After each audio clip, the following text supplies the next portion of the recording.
Maayong adlaw kanatong tanan, karong adlawa ato ang tun-an unsa ang insaktong pag-harvest of soybean.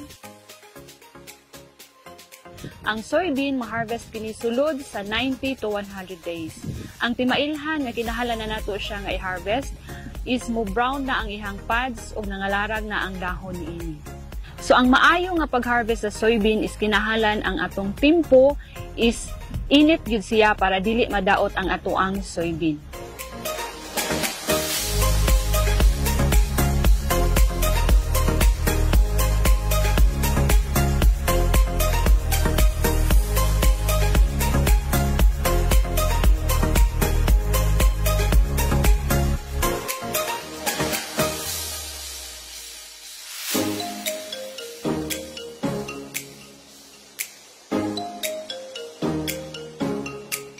Pag human natong harvest sa soybean, atong isunod ang pag-thresher niini.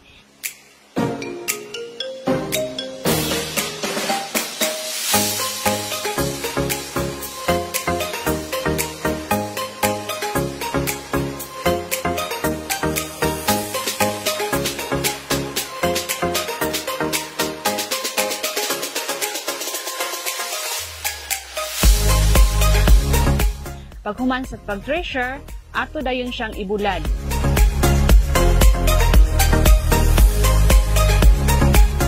So kinahanglan sa atong pagbulad atong makabot ang 9% moisture content aron makabaton kita og dindot nga kalidad sa soybean ug atong ma-preserve ang atong binhi o ang atong seed sa soybean ug budunar kini sulod sa isa ka tuig ug ato paning mabalik og tanom.